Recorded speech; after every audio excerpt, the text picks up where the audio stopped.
Hey YouTube, sorry for the poor camera quality, it's all I got. But I'm going to be doing a react video on the abortion debate between Lila Rose and Destiny primarily. This react video, this complimentary or compilation video, excuse me, right here, posted by Live Action. It's about half an hour long. I've watched the full podcast on whatever. I'm not going to react to that because it's just too long. So this is just the highlights primarily between Lila Rose and Steven.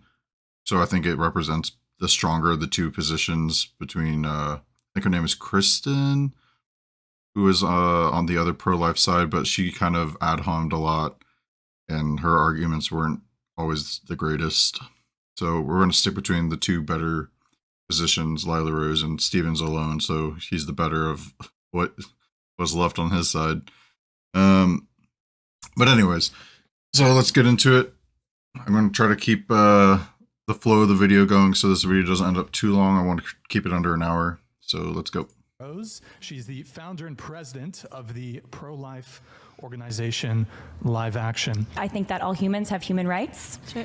By nature of being a human, you are a member of the human family. And so any member of the human family, and this is actually the preamble of the Declaration on Universal Human Rights by the United Nations. So for those that think they have any authority, I don't know if you do, Destiny, they say that all members of the human family. So I can already tell Steven's not going to be convinced by this argument because she's basically making an appeal to a real authority in the world on some matters, but I'd hardly have them as an authority on like the metaphysical state and of like personhood, like and like whether like or the epistemical arguments for verifying personhood or anything like that. I wouldn't really put the UN as the authority on something like that, and that's what Destiny's probably going to be focusing on, not like what legal precedent has been set already in the world. Though he might appeal to some of that later, deserve to if be I remember protected correctly. And treated by the law as Like he persons. think like he likes to think he like in his position he likes to think that what most people think is that when you're brain dead or you lose your consciousness, then you're really dead and not worth anything. But we'll get to that later, hopefully. So if you're a member of the human family, you have human rights. And we know when you become a member of the human family, it's at the moment of fertilization. It's very clear. A single cell embryo comes into existence. And so I believe human rights for all humans. And I also want to build a society of love and justice. I agree so far, at least on the point that it's a human life from conception. But Steven's going to contest that later. And the way to do that is to treat people equally under the law and to protect the most vulnerable, especially children. Children deserve more protection actually than adults because they are defenseless. And so we should actually go out of our way to do what we can to protect children and never commit homicide against them. So that's my pro-life position. Cool. You guys say that humans are protected. Do you agree with that? That humans ought to be protected, or humans are given? More specifically, humans have human rights. So protection can mean different things, but humans have human rights. The fundamental human right is the right to not be killed. Okay. It's the right to be protected against the right to life. And so that's why I don't have the right to commit homicide against you, Destiny, or against you, Kristen, or against you, Brian, and certainly not against a preborn developing child. Okay. And So see, like for me, my position is I take like the Human Rights Commission may understand human rights in that sense, but I'm personally not a big defender of human rights. I believe in like God-given rights and the rights that extend to all people, not just to humans. And so I wouldn't like try to contextualize my argument being around like human rights. I would probably focus on the more metaphysical, like inalienable things for like intellects, like inalienable rights for intellects being that like in the Bible and Aristotle both mention a tripart soul of like the Bible says spirit, soul, and body. And then Aristotle says, well, they're all called soul for Aristotle, but he says the intellectual soul, the sensory soul, and the vegetable soul. And soul just means life. So there's three kinds of lives that we're composed of. And it's we have an inalienable right to life as intellectual beings because, and this isn't like a conscious argument, consciousness is the sensory soul or the soul in the biblical terms. This is a spiritual one. It's metaphysical. It's not grounded in anything conscious, and it has to do with our strife and our wanting to live forever, like to get to know the eternal and to contemplate the eternal and universal truths. And we can't do that with our consciousness because our consciousness is limited and it could only experience like whatever is conditioned by the senses, right?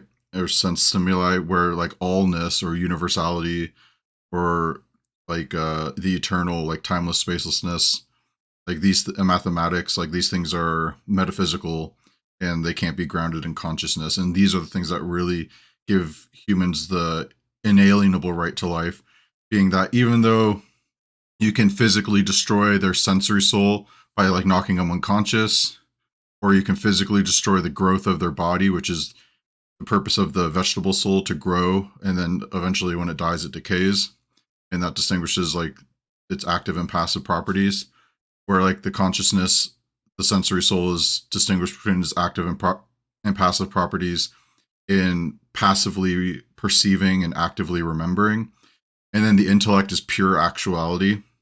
Like it's pretty much just actuality, and like so it's unchanging, and it's like it's made in the image of the eternal, and it's basically immortal. So you can't kill it, like metaphysically can't, not shouldn't or ought not, but metaphysically you cannot. And that's what like the problem with like attempting to kill your neighbor is that eventually God's going to have you confront this person in the afterlife, because you can't actually take them out of the world. You can't take them like out of the world permanently. Like their permanent soul is like always going to be there, and that's what grounds inalienable rights as opposed to alienable rights, or privileges, we might say. And it's because there's an intrinsic human dignity tied in with God that makes it so like all people have to essentially respect each other, or else be constantly confronted with the disrespect that they're willing on one another and be punished for it, because we can't kill each other. We can, like nobody becomes nothing. Like we're basically all immortal is the answer, and that's why we have an inalienable right to life. And that's the only real answer, and that's the only reason why you have to respect human dignity and not attempt to kill other people, because it's impossible, because it's a delusional state and a disrespectful state to believe that you can take somebody out of existence. Yeah, so at least that's my position. Too, but I know we all and so I distinguish myself between their pro-life position and Destiny's pro-abortion position. I'm pro-life still, but it's just I have a different groundwork. Each other, but I'll let you. Sure, yeah, because I'm going to keep going on this. Yeah. I don't believe that you believe in that statement, that humans have a right to life. So my next question would be, I show you a human who's been dead for 10 days. Now, clearly here, a human that's been dead for 10 days, he's going to claim that it's a human corpse, but right now, like, when we're looking at a corpse, we're looking at the body soul or the vegetable soul. We're not looking at consciousness. We're not looking at the spirit. It's just the body. And the body is either actively growing, which is its purpose, or it's going to decay once it's dead and deceased. So once it's in a state of decay and it's not generating any new cell like essential cellular growth, like for sustaining the rest of the body, basically once like you're brain dead, right, and you lose all oxygen to your brain, is usually a sufficient cause for that, but it's not a necessary cause for that kind of decay, is when you are actually, like, your body is actually dead. Now, you're not dead, like, you're like some spirit, like in the metaphysical reality, in the noumena, in the will, right? But you, in the phenomena, right, in representation, like, you lose representation, basically, except through people's, like, true testimony of you. Corpse is still a human, we agree. And like there's always like the butterfly effect too, like your thumbprint like is always left in nature, so to speak. Right. I think to clarify, a right to life meaning a right to not be killed. If I were to show you that all abortions could be done by just extracting the baby and then leaving it on the table and not actively killing it, but just removing it from the mother's life support and seeing what happens, would you be okay with that? That is. So the problem with this is that it has to do with intention. Like, are you intentionally trying to get this baby killed or dead to avoid like certain consequences? And then we also have to ask ourselves, do we have an obligation not just to our life but to other people's lives to provide ordinary care, not like supernatural extraordinary care, but just like in the same way that you know how to feed yourself and like wipe your own ass, like you should be able to do that for a child who can't do it for themselves yet, right? But would do it for you, like if you're like an old man and like you had a loving relationship and they're like your nurse while you're like dying in your home, and then like the relationship's reciprocal in that way, or even like like all sorts of reasons. Actively killing That it. is killing it. Because the How is that actively killing any more than because pulling the plug children, on Destiny, somebody? you know this. You're a parent. Children are dependent on their parents. A newborn is dependent on his or her parents, and Yeah. a preborn child is dependent on his or her mother. I understand. I'm just challenging the words we're using here. The difference between active that's and fine. passive But killing. the dependency of a child doesn't give their parents or anyone else the right to kill that child. Sure, I never said as much. I was challenging. Well, you do say as much, I think, because I think your position is if that dependent child before the arbitrary line of 20 to 24 weeks Let's is speed in up the any video way a tiny unwanted, bit. inconvenient, just for whatever reason, abortion is chosen for that child, then you are okay with a parent killing their child. Depends on what video games the child plays. What I heard you say is that like children. Steven should have- trolls like a lot in this debate, but like I let it slide because it wasn't as cringe as I think it was Christy, the woman on the right, on the pro-life side. She was like calling him a misogynist and like all sorts of other like names, and it was just kind of cringe. And like she would raise her voice really loud and kind of like talk down to him. It wasn't a very good image. rights and shouldn't be killed, which I think we all Any agree. human life has the right to not be killed. Yeah. Any Well, yeah, human but life then has you the right also to try not to be draw, killed. when you said not be killed, you try to draw a distinction between like active and passively killing. No, you cannot. She did. You She said there was a difference between pulling the plug on grandpa versus actively killing. the intentional fetus. destruction of an innocent human. There's the difference between intentional destruction, like she's saying, and also you don't have an obligation to provide extraordinary needs in all like you have an obligation to provide ordinary needs, like unless like the outcome is like significant enough, like he would recover like from his coma, like if he was in like the old man was in a coma hooked up to a machine, and it's like in 9 months he's going to wake up, like so it's like it's worth the extraordinary effort to like wake him up.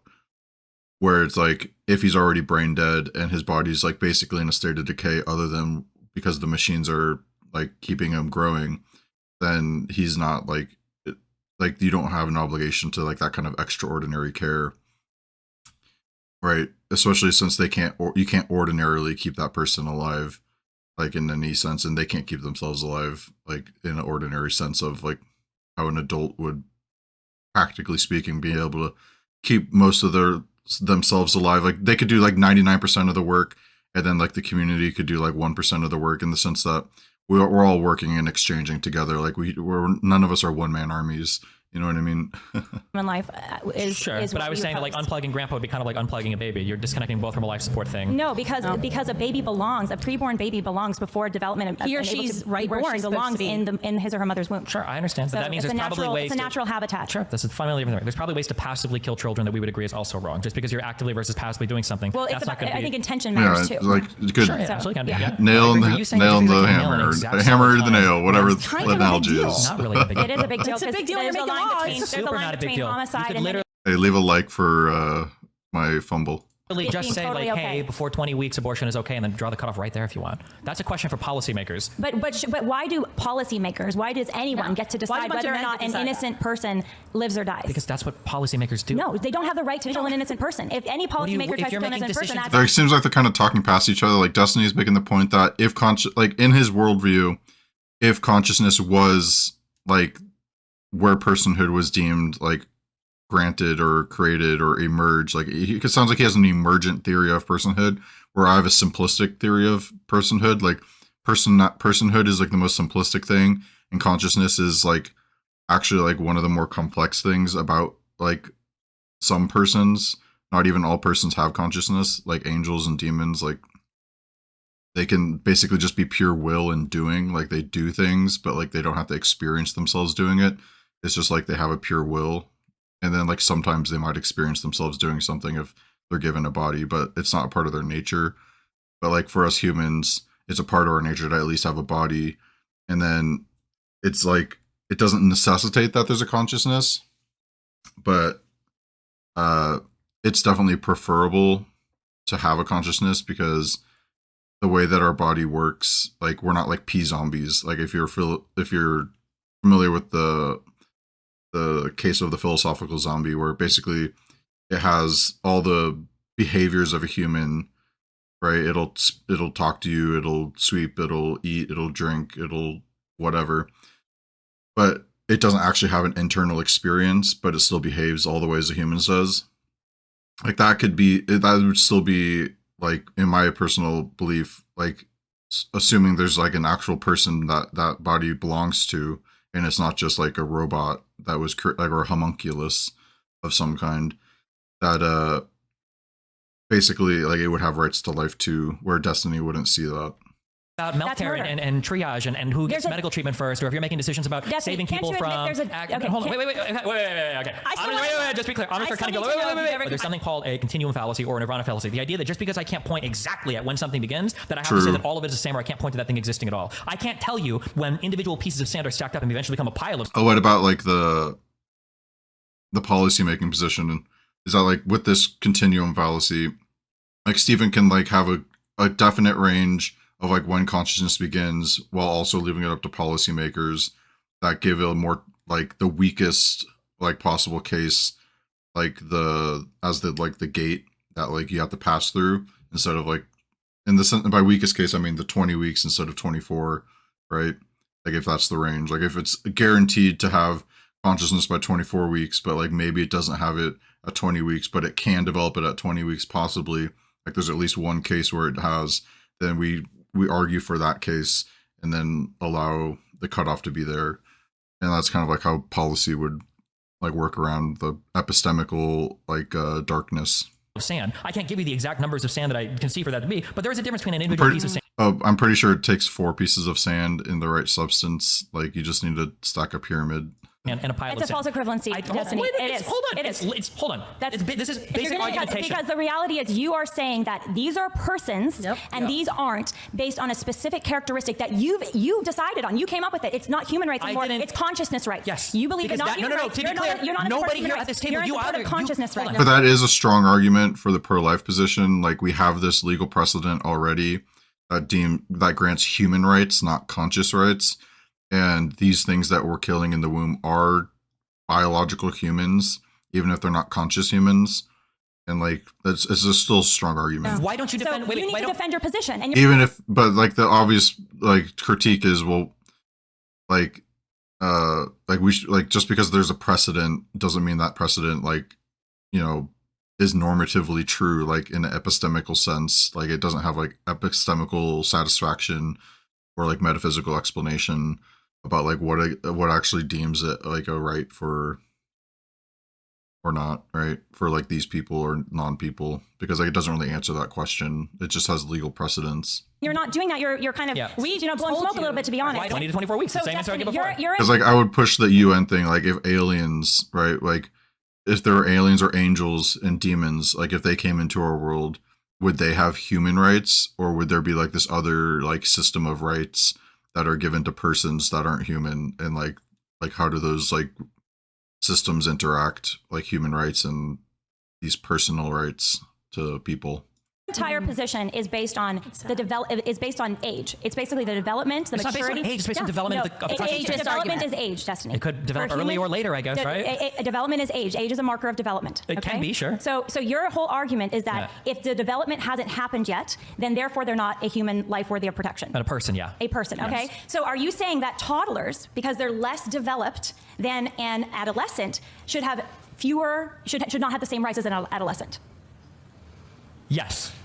I watched Trent Horn react to some of this video, and he made a good point that Steven seems to think you have to have the difference between there's natural capacities for something, and then there's immediate capacities for something. So like a natural capacity would be like, say, consciousness for humans, but you may not have the immediate capacity to enable consciousness, right? Or to have consciousness sort of turn on or emerge, but like you have a natural disposition towards it anyways. Like a baby in the womb at conception would have the natural power or potential or whatever it's called to develop consciousness, right? But it doesn't have the immediate power to deploy consciousness. And Steven seems to think that you need the immediate power, not just the natural power, in order to have a right to human life, right? Yeah. You agree with the same fundamental thing. human Hold on, rights. to be They should clear. have different human rights because Okay, of now you're telling me more, but the But he kind of like makes it confusing because later he starts saying that you have to already have an experience in order for like a new experience to matter, and like that's what gives you rights. Like if you went through amnesia or something. So I don't know. Like he seems to change his position a little bit. Like he weakens his own position, I guess. Funny thing Because is, of you human said rights. in your opening statement, you literally said They have the children same need human even rights, more right? protect. They don't have the same rights. Do they A child accept- can't sign a contract. A child can't But- buy a but house. A Destiny, 2-year-old hold can't go for to high 1 second. school. Do they have the same human rights? What? No. A toddler and an They don't have the same adolescent human rights. don't have the same human rights. Do you know? Do you believe? I would there are argue human that I have rights? like the human That's- right to live in a house. Economic privileges like aren't the same thing as human rights. The way that I want to. A 3-year-old does not have the human right to live. Hold on. Do you not agree there are fundamental human rights? Maybe that's There might be some. If you want to get confused. very fundamental in terms of like, do you have a right to not be killed? Yes, Then sure. sure. I think hold that's on. a very important Sure, point you to- can say to that. establish, But earlier for you sure. stumbled onto something very funny that we all agree on: is that based on No. the level of development, you actually do grant different rights to people. That is absolutely So you're true. saying if you're not developed enough, Well, no, I would argue that we all have some fundamental rights, but what happens is, so say we have the right to life, right, and the right to liberty and pursuit of happiness, right, and like these are fundamental, right. It doesn't mean that you have a right to like ride your motorcycle and go vroom vroom vroom. It means that because you have a right to liberty, you have a right to make a choice like that. But it's still only a privilege that you have a motorcycle at all, because you don't have a right to a motorcycle. Like it's not as if like we're all intrinsically born with motorcycles or anything like that. Like that's not true. Like, you know what I mean? So it's not a right to like have a motorcycle. You have a right to freedom of choice, and then you could use your choice to acquire a motorcycle and things like that. you have the right to, you actually, instead of being more protected as a child, you should be less protected as a child, and you have less rights as a child to not be killed, to not be And so like all these other like rights that Steven are saying a child doesn't have a right to, they're technically, nobody has a right to them. They're just privileges that are possible given the rights that we do have, and they can be taken away from anybody actually. Like prisoners lose their right, or they're so like, I mean, we speak this way, right? Like they lose their right or their privilege, we might say, to like own certain property, like while they're in prison or in jail or something like that, or like to vote or like things like that. Old is generally defined as a human person. So But in the United States, And under it has the nothing to do with your stage of development. Constitution, the 14th It Amendment just says, has to do with like basically what, like looking out for the greater good. Like what is like giving a child, like obviously, like personally, I don't think that there needs to be like this standard of like, oh, we all need to get a driver's license to like drive on the road, and you have to like be a certain age. Like for me, it's like if you know how to drive, you know how to drive, right? And so like you could be 14 or 13 as long as you could see over the steering wheel and step on the gas and obey all like the safety rules, right? So that like you're not putting yourself in danger or anyone else. Then like then you should be able to act in good consciousness and like do something like that.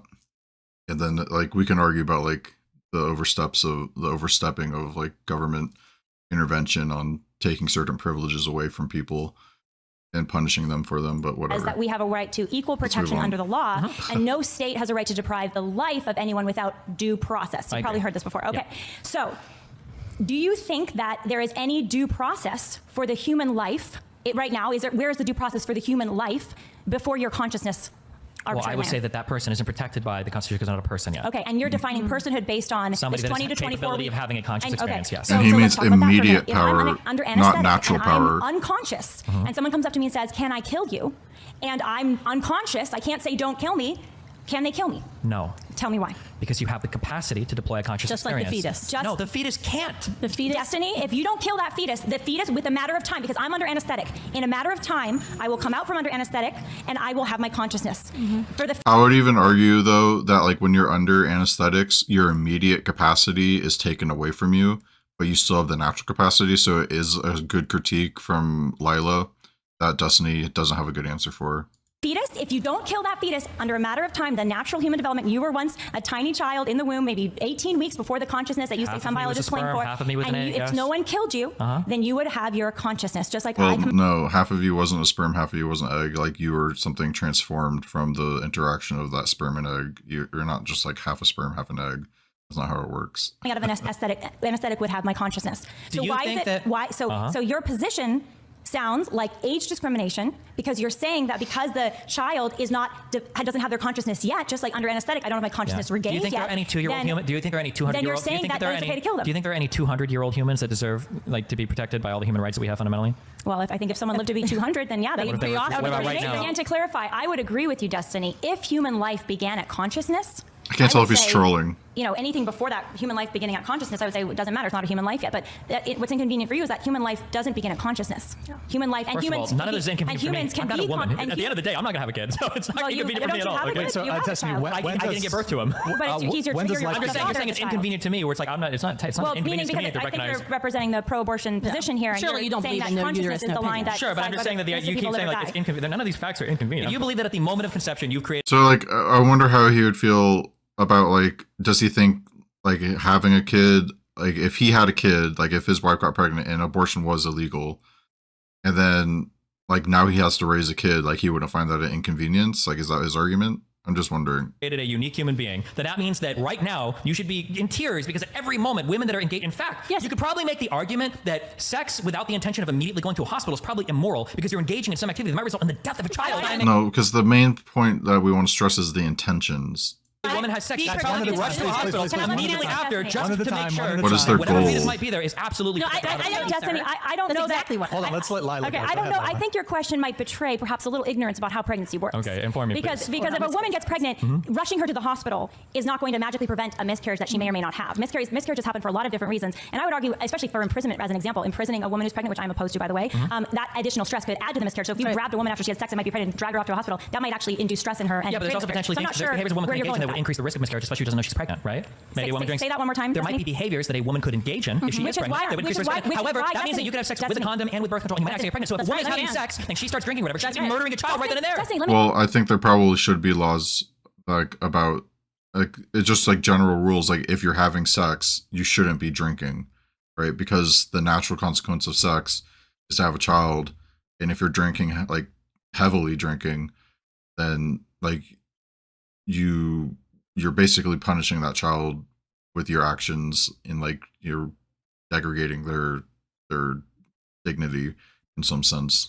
Let me answer that. Yeah. That's why we have recommendations, from the FDA that women who are pregnant should not drink alcohol. No, you don't That's even know why if you're about, pregnant. if you're having sex, should you be heavily drinking afterwards? I think was where you're going with that. Mm-hmm. And I would say, no, you shouldn't actually. I don't think, and this is part of our society's problem today, post-sexual revolution, is we have separated sex from procreation and from relationship. Okay. And because of that, we have the abortion rate of 2,500 children killed every day by abortion. Because of that, we have mass unhappiness. We have breakdown among male-female relationships. People actually are having less sex in many ways than before. Pornography use is spiking. And it's all because we've forgotten what sex is designed for, which is Look at that intimacy and new rapid fire. life. So I would be against a culture, and I am against acts where people are just being promiscuous, having sex, not Literally, really caring. none of that has And then- anything to do with what I said So before. I would just say, yes, there is a sliding time frame from when someone might undergo puberty. But if you are basing a decision about whether or not you can kill an innocent prepubescent or pubescent child, then I would say your standard of puberty shouldn't matter. Similarly to your standard, your unjust standard of consciousness, to demand that a baby that's not fully developed yet has to be developed in order to be protected. And I think that's age discrimination. Gotcha. I think there's an oversimplification here when you're talking about moral philosophy, because a lot of it goes into who has the responsibility, what my responsibilities and duties are to you. So if I'm a doctor and my responsibility and duty is to my patient, and I have a child who's getting an insulin treatment, yes, it would be homicidal of me to rip the treatment away from the child. Yes. If I'm a parent and my duty and responsibility as a parent is to provide nourishment for my child, and I rip that nourishment away from my child, then yes, that would be potentially a homicidal act. It could lead to death, and it certainly would be a case of neglect agree. and perhaps abuse. So similarly, if I, as a parent, have these responsibilities to my children, then it would be morally wrong for me to not live out those responsibilities. And every child is dependent on his or her mother. I do not suddenly become a child or a person at consciousness. We don't even have a clear line of when that is. We haven't been able to nail that down. You still can't tell. And in addition, consciousness, you can go in and out of consciousness. Sure. So and here's in the- addition, a child before developing consciousness only needs time to develop that So here's consciousness. wait, this is So most you're- It does seem pretty arbitrary to like make like the thing that all our rights hinge on is consciousness, like a thing that you literally lose every time you go to sleep every night. It's kind of absurd, right? Why does the continuation of consciousness matter? Continuation matters because the thing I'm valuing is the underlying machinery that has the capacity to deploy a conscious Why? experience. Why? Because in all the intuition of when we talk about other people and things, Intuition? it seems like, well, ultimately that's kind of where morals come from, don't they? Right? And at the end of the day, the thing that we seem to be valuing in other people seems to be the subjective experience that we're This all is the argument I was foreshadowing at the beginning of the video. having with each other. Okay. That seems to be the case. Under your logic, Destiny. Yes, tell me. A newborn child whose Yeah. consciousness, their memories, they won't even have memories as a newborn. Who's They have talking about memories? Because Hold on, your slow down. consciousness as a Well, newborn. they have physical memories, like their cells remember, like it's like themselves in like memory isn't just conscious memory. Like there's unconscious memory too, right? Like, you know, how people talk about like, oh, like motor skills, like motor memory, right? Things like that. Like you have biological cellular memory. Like it's remembering itself and cloning itself and organizing itself towards its like internal structure, right? According to like its teleology. Born child, and even your consciousness as a 1-year-old is very different than your consciousness as a destiny, however old you are. Okay. Are you less of a human, less of a person, excuse me, because that's the word you're using here. Are you less of a person because you have less consciousness? Yeah, you might be. You are making an equivalence between a person on life support and a child in the womb, as if the child in the womb is on some form of life support. That is not correct, though. That's not correct, because when I'm a child in the womb, you when you're a child in the womb, you're not on an extraordinary medical measure to keep you alive. You're in your natural habitat where we all start to live. Can I get in this? And the only, let me just say one last thing, and I'd love to get in. And the only thing that's going to kill you when you're in the womb, if not a miscarriage, would be an abortion. David Sina, can you each describe what happens during an abortion, starting with destiny? I think it depends on where the development of the fetus is, but I think normally don't they start putting in tools, cutting it up, sucking it out? I think it depends on how far along the development is. So I think the goal is to inflict the maximum amount of gore and pain on the fetus before they take it out. So the first thing you do is you open the vagina up as much as possible, dilate the cervix. Give us a serious answer. The argument of like what happens on some emotional level, you're totally conceding any logical point. It's absolutely you're conceding because you're trying to win on some like emotionally different point. If you want to morally grandstand on it, it's fine, but I'm not here to like mince words over like, oh, well, this is what happens to the abortion. I support cremation as well. Cremation would be pretty bad if I thought that the corpse was a living person. I also support embalming too, and that would also be really brutal. But that's not a living human. Yeah, and I don't agree that a fetus is a living human. Welcome to my argument. Like 2 hours ago. Are they dead? See, like, I don't know how you can hold the position that a fetus isn't a living human. Like that position seems like just impossible to hold, like given like all the revelations of science, right? And it's a fetus, you were saying that abortion, and like the observations of like conception actually occurring and like measuring like it's a unique human like DNA and like everything like that, like I don't know. Isn't gory the way, or it doesn't matter that abortion is gory the way embalming or cremation might be, because it's not taking the life of a living person, something. Okay, you said human being, but then you changed it to person because you realized that was bad to say human being because you already agreed that humans start that fertilization. Sure. So, but abortion does end the life of something, no? Yeah, it's terminating some process. Okay, so is abortion life? Yeah, so if you consider, it's a living thing. Yeah. So is abortion killing? I think something. Yeah. What does abortion kill? A fetus. What is a fetus? However you want to define it. Something that contains a human fetus. Probably on the total development of like a human, you start as a zygote, you begin mitosis, and you develop into a fetus, and there's different fetal stages. So a fetus is a human. Aren't you considered a fetus all the way up to like delivery? Technically, it's like an so a fetus is a human. Sure, it could be. So it's correct, not emotionally, but it's correct literally to say. You're not going to. That's the question. Is it correct literally to say then that abortion kills a human? No, because you're intuition pumping. Because when you say human, why is she incorrect? I love how he's against intuition pumping, but like if you watch this full debate, he criticizes them for not engaging with a hypothetical because like they find the hypothetical like not realistic, which obviously is a bad argument. Like it's a hypothetical, but that's intuition pumping too, and like you're supposed to intuition pump with hypotheticals, right? Like that's the whole point of them.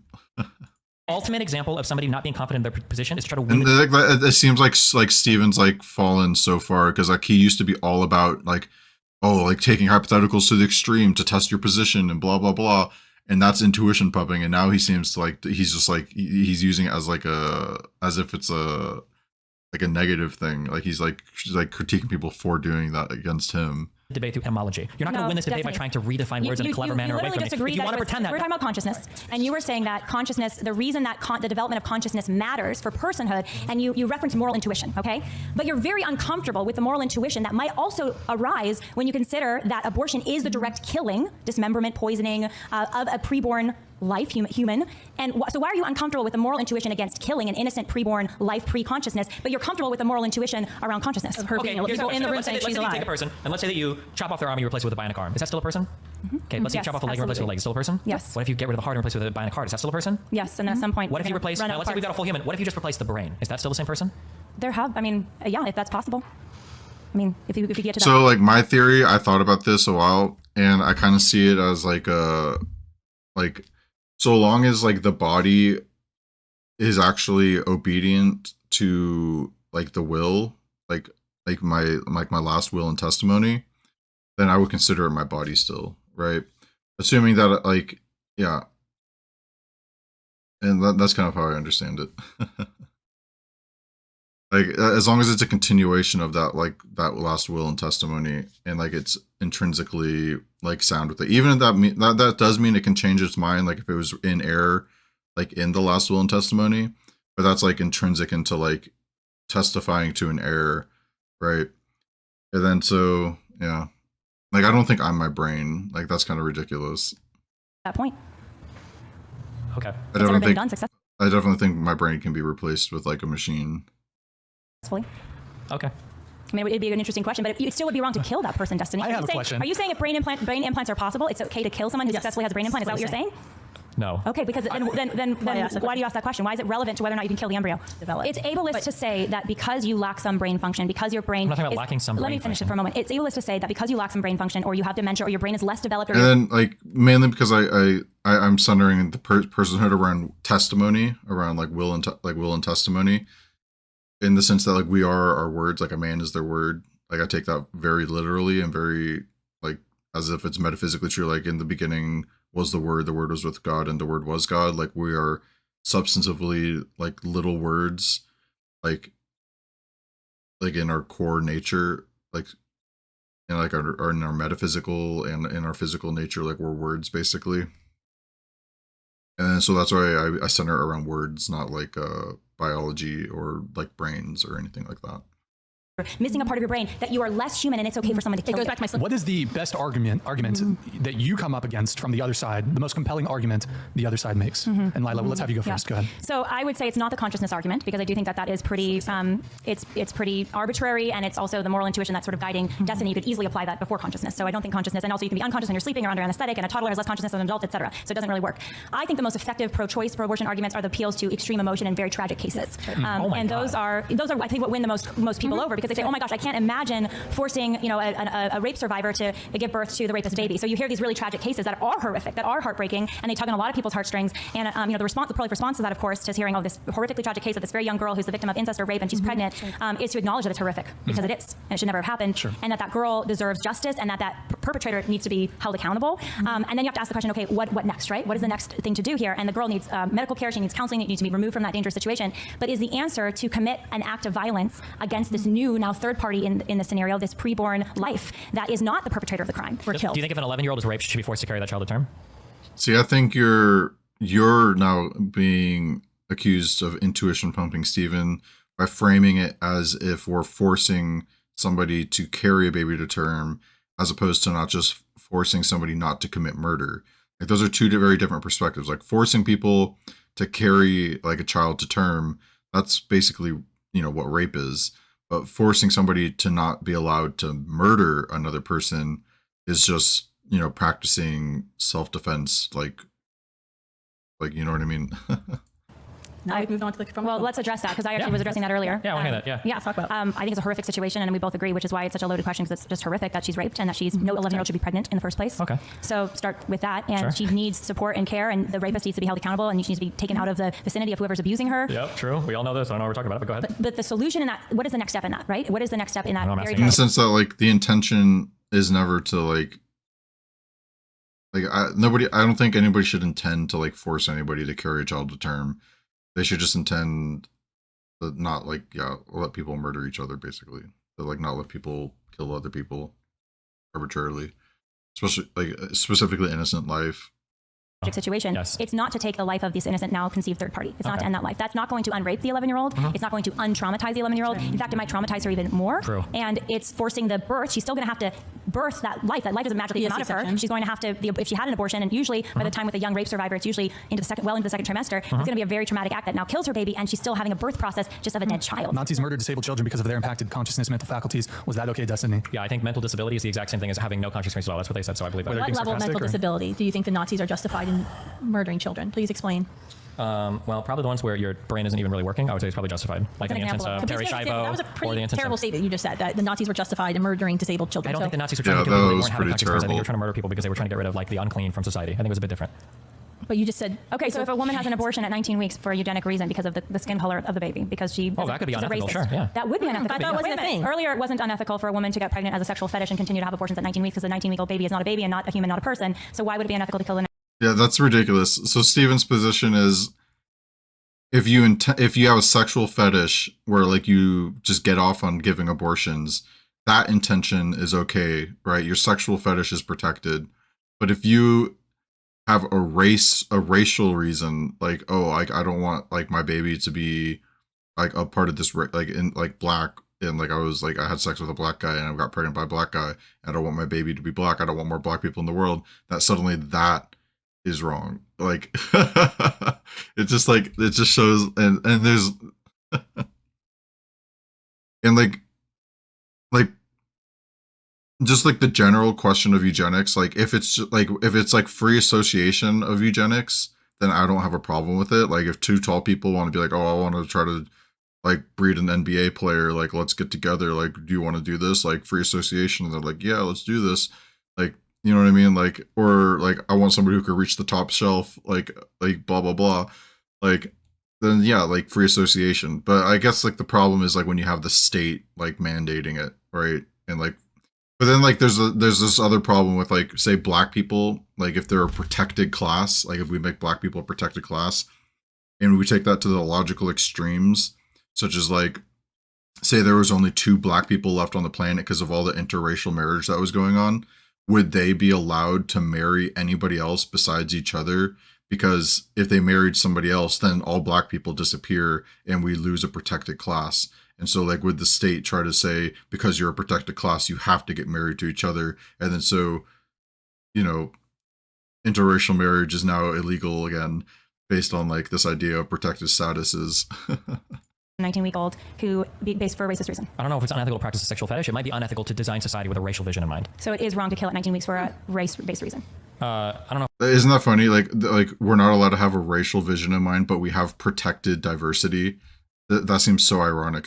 Right, you care about killing the thing. I'm thinking more of the designing of a society based on race. The only 2 studies that have been done on rape survivors and abortion show that over 80% of women choose life for their child, and 90% say that they are glad that they did, and over 80% of women say that they regretted the abortion. For the ones that had abortion, they regretted their abortion. You don't care about those numbers, so why bring them up? What are you talking about? If those studies show the exact opposite, that would have zero impact whatsoever on your position. On my position.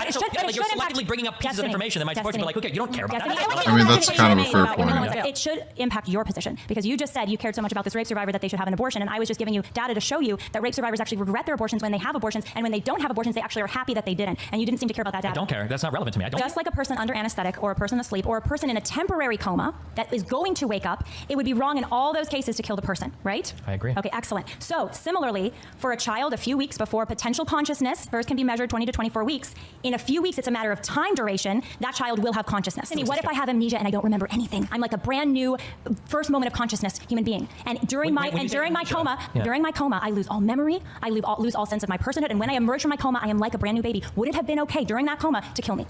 Yeah, yes. So is killing a fetus when it's 2 cells, does that have the moral equivalent to killing a baby? Yeah, it's a human life. Right. Okay, if you're in just like killing a baby has the moral equivalence, even though you have less consciousness than killing an adult. Let's say that consciousness and development, your age, your maturity as a human life doesn't define your worth or your personhood. 7 years ago, when I was pro-life, because my arguments for pro-life were really good. You should watch mine. Way better than what changed for you, Destiny? Yeah, actually, we never got to that. Yeah, why did you become pro-abortion? Because I did a greater analysis of when death happens, and then I realized that saying that life begins at the moment of conception doesn't make sense. And this is where it's a terrible argument. Death happens for the body, right? Technically, death doesn't happen for any human.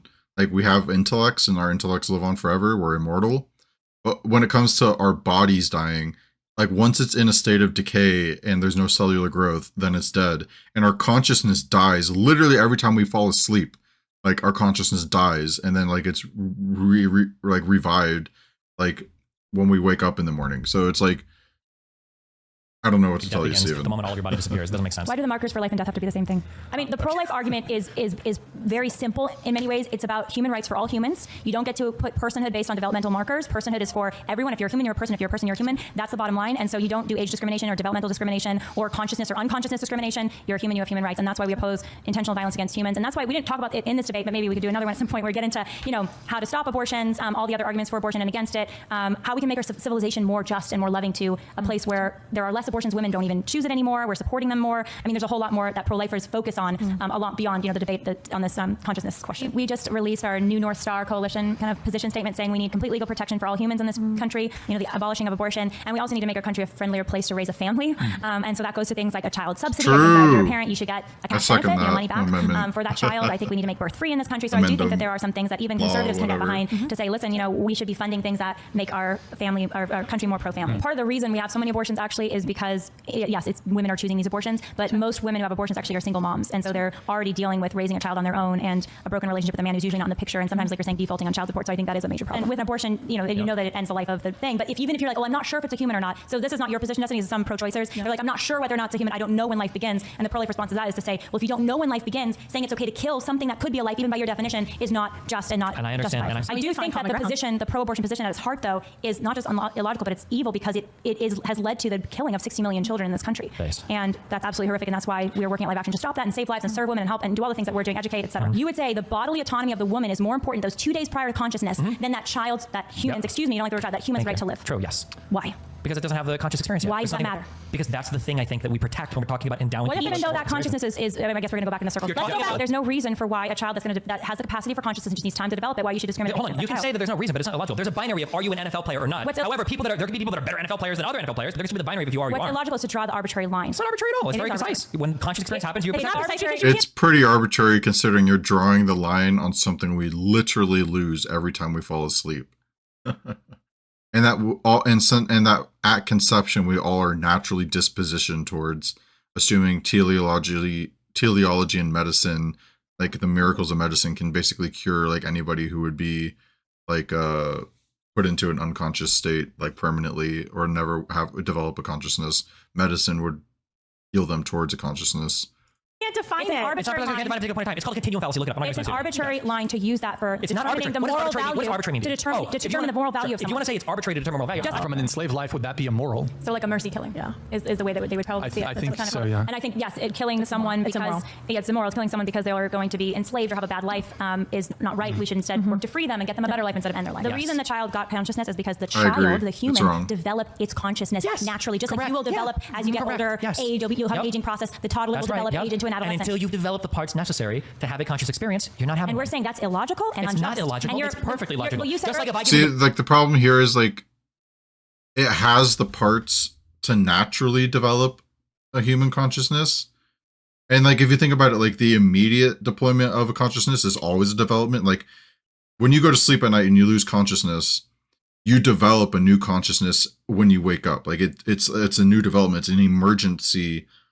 Like emergent property out of like what you like, the collection of like your cells and stuff like that in your organs in your brain, like all functioning together. And then so it's like you are developing a new consciousness essentially every time you come back to wakefulness. And so like it doesn't like just to hang on the word develop, you know what I mean? Like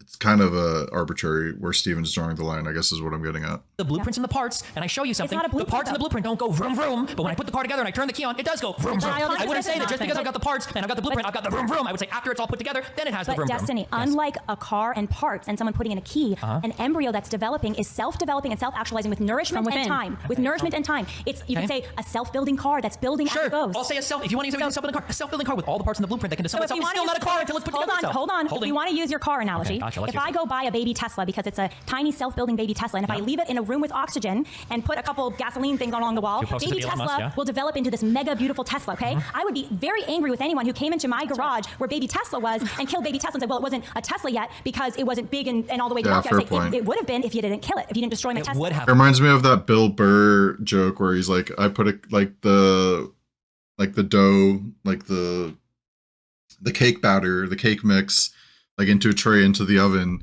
And then like 5 minutes later, somebody throws like the tray across the room and destroys it. And then he's like, well, you destroyed my cake. You destroyed my birthday cake.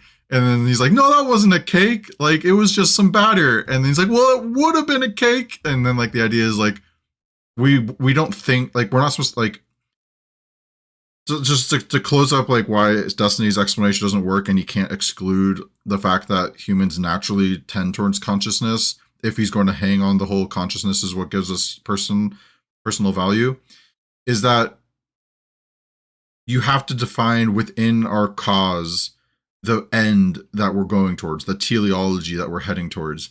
And so if part of that teleology is being conscious, right, then you can't separate that from the thing at conception, then because its natural teleology is towards consciousness. And it's like to sever that and by killing it is wrong, right? So that's my final say. All right, guys, we're done with the video. Leave a like, leave a comment, leave video suggestions to react to. Peace.